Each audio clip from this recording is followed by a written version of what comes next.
தேவைப்படுற ஒரு கியர் போதும். போலாம் போ. டிராகனை ரிலீஸ் பண்ணலாம்.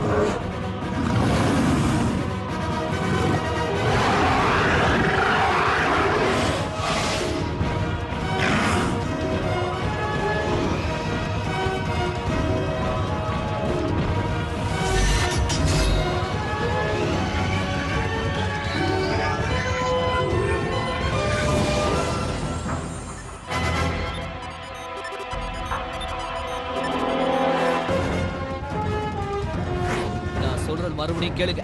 அந்த ரெட் டிராகன்ஸ் அடுத்த ட்ராக்ல வெயிட் பண்ணிட்டு இருக்கு. நாம எப்படியாவது அந்த ஜம்பை முடிச்சாகணும். நீ ஒருவேளை உண்மையை சொன்னா கூட அந்த அளவுக்கு ஜம்ப் பண்ண நாங்க இன்னும் ட்ரைனிங் எடுக்கல. அது கண்டிப்பா எங்களால முடியாது. நீங்க உங்க மேல நம்பிக்கை வச்சிருந்தா அதுவே போதும். எங்க மேல நம்பிக்கையா? இந்த ரேஸ்ல எங்க டிராகனை நம்பி தான் நாங்க வந்திருக்கோம். அப்படி இருக்கும்போது எப்படி நாங்க எங்க மேல நம்பிக்கை வைக்கிறது? நான் ஒண்ணும் போய் சொல்லல. நாம எல்லாம் ஆபத்துல இருக்கோம். அதுக்காக எங்களால ஜம்ப் பண்ண முடியாது.